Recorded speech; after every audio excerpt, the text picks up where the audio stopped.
హైదరాబాద్ విజయవాడ జాతీయ రహదారిపై జరిగిన రోడ్డు ప్రమాదం 6గురిని బలిగొంది. ట్రావెల్స్ బస్సు డ్రైవర్ నిద్రమత్తు అతివేగం ఆ కుటుంబాల్లో చీకట్లు నింపింది.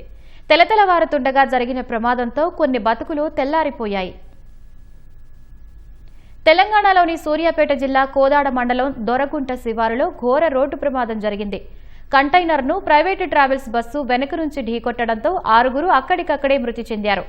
బస్సు హైదరాబాద్ నుంచి ఏలూరు వెళ్తుండగా ఈ ప్రమాదం చోటు చేసుకుంది.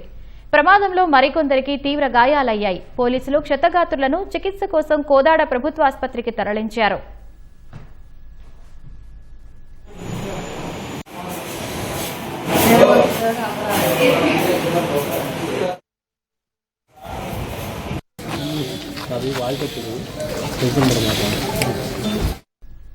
బస్సులో ప్రయాణికులంతా గాఢ నిద్రలో ఉండగా ప్రమాదం జరగడంతో అంతా ఉలిక్కిపడ్డారు. ఓ ప్రైవేటు బస్సు కంటైనర్ను ఢీకొట్టింది. ప్రమాద తీవ్రతను చూసి ప్రయాణికులు హాహాకారాలు చేశారు. సమాచారం అందుకున్న పోలీసులు సహాయక చర్యలు చేపట్టి క్షతగాత్రులను సమీప ఆసుపత్రులకు తరలించారు. మృతులు ఏపీకి చెందిన యాసారపు చిన్ని, బొల్లిపొంగు మేరీ, జ్యోత్స్న, చెన్నకేశవులు నాగేంద్రబాబు, సురవరపు షకీనా, భావన, లక్ష్మీలుగా పోలీసులు గుర్తించారు.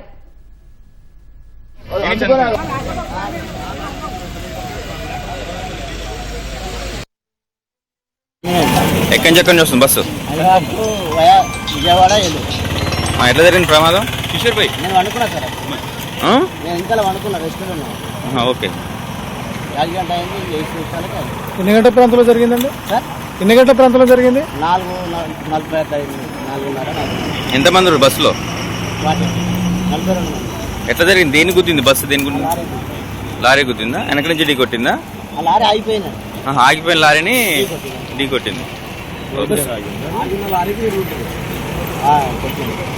అంటే మీరు ఎంతమంది చనిపోయారండి? తెలియదు సార్ నాకు. నేను దిగి ఈయన కూర్చున్నాను. బస్సులో ఎంతమంది ఉన్నారు? 42 మంది ఉన్నారు బస్సు.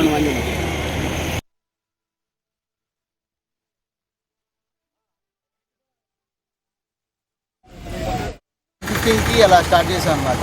లక్కీకప్పటి నుంచి అక్కడ దారిలో మధ్యలో ఒక దగ్గర ఛార్జింగ్ స్టేషన్ దగ్గర ఛార్జింగ్ పెట్టారు.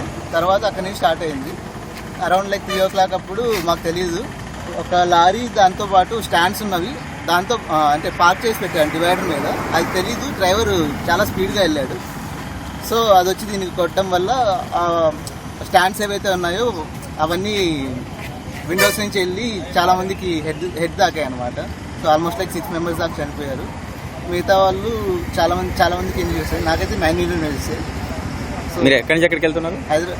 హైదరాబాద్ నుంచి విజయవాడ వెళ్తున్నారు. విజయవాడ పోతున్నారు. ఓకే. అంటే మీరు ఆ టైంలో అందరూ నిద్రపోయారు ఉండొచ్చా ప్రయాణికులంతా? It's almost 3 o'clock.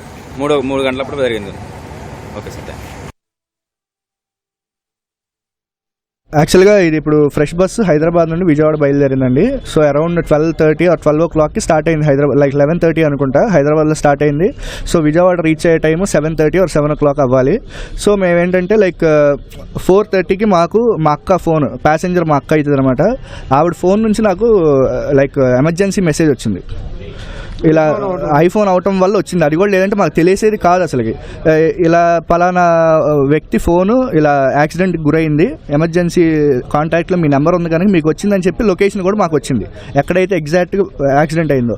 సరే మేము అరౌండ్ 4:48కి వచ్చింది. మేము 5:30కి అలా చూసుకున్నాం. లేచాక చూసుకుని మేము సరే అని చెప్పి ఇక ఫ్రెష్ బస్ కస్టమర్ కేర్కి కానీ వాళ్ళు టోల్ ఫ్రీ నెంబర్స్కి కాంటాక్ట్ అవుతుంటే ఎవడో రెస్పాండ్ అవ్వట్లా. ఈ సమయంలో బిజీగా ఉన్నారు అది అని చెప్పి అంటుంది. సరే ఇప్పుడు కనీసం ఇక్కడ కోదాడలో బస్సు ఉంటుంది, లేదంటే ప్రతి చోట బస్సు ఉంటుంది, బస్సు సంబంధించిన ఆఫీస్ ఉంటుంది. వాళ్ళ నెంబర్ అన్నా వాళ్ళు గూగుల్లో పెట్టాలి కదా. ఆఫీస్ అడ్రస్ ఉంది, అక్కడ లొకేషన్ ఉంటుంది, రివ్యూ ఉంటుంది, డైరెక్షన్ ఉంటుంది, కానీ నెంబర్ లేదు. సరే అని చెప్పి మేము కనీసం నేను 100 కూడా ఫోన్ చేశాను తెలంగాణ పిఎస్కి. వాళ్ళు కూడా మళ్ళీ మీకు కాల్ బ్యాక్ చేస్తాం డీటెయిల్స్ తీసుకున్నారు కానీ కాల్ బ్యాక్ చేయలే. సరే అని చెప్పి మేము విజయవాడ ఆఫీస్కి వెళ్తే అక్కడ ఆఫీస్ వాళ్ళు కూడా ఏం రెస్పాండ్ అవ్వాలా. మాకు రెస్పాండ్ అవ్వకపోవడం పోను మళ్ళీ అక్కడ ఉన్న బస్సు వేరే బస్సు వాళ్ళు దిగుతారు కదా బెన్ సర్కిల్ దగ్గర, వాళ్ళు అక్కడ పలానా బస్సు యాక్సిడెంట్ అయిందండి, ఒకవేళ ఆ బస్సు అనేమో ఫ్రెష్ బస్సు అన్నారు. సరే అని చెప్పి అప్పుడు మేము ఇమీడియట్గా రెస్పాండ్ అయ్యి ఇక్కడ రావడం జరిగింది. ఇక్కడికి వచ్చేపాటికి బస్సు సీన్ చూస్తే లిటరల్లీ అది చాలా టెరిఫిక్ అనమాట. బస్ డ్రైవర్ అయితే దూకేశాడు. సూర్యాపేటలోనే ఛార్జింగ్ పెట్టుకున్నాడు. సూర్యాపేట నుండి కోదాడ ఎంత దూరం అండి? ఈలోపు ఆడికి అంత నిద్ర వచ్చిద్దా? నిద్ర వచ్చినప్పుడు అక్కడే పడుకొని ఒక గంట ఆగి రావాలి. అయినా 2 బస్సు డ్రైవర్లు ఉంటారు, ఒకటి క్లీనర్ ఉంటాడు, లేదంటే 2 డ్రైవర్లు ఉంటారు. మరి 2 ఉన్నప్పుడు ఏం చేస్తున్నారు వాళ్ళు? అంటే ఇది లిటరల్లీ మంత్కి ఒకసారి జరుగుతూనే ఉంది యాక్సిడెంట్. 29 ఏళ్ళు అండి. ఒక చిన్న బాబు 1.5 year ఆఫీస్ చూసుకొని వస్తుంది. 1.5 year బాబు, వాడికి ఏం తెలుస్తుంది? మేరీ జోస్న ఆ పసోడికి ఏం తెలుస్తుంది? తల్లి లేదంటే నాకు అక్క అవుతుంది. మేము ఇక్కడికి రావడం జరిగింది, ఇక్కడ చూసాము, కన్ఫర్మ్ చేసుకున్నాం బాడీ మాదే అని. సో హైదరాబాద్ విజయవాడ జాతీయ రహదారిపై జరిగిన రోడ్డు ప్రమాదంలో 6 మృతి చెందడం పట్ల ఉప ముఖ్యమంత్రి పవన్ కళ్యాణ్ విచారం వ్యక్తం చేశారు.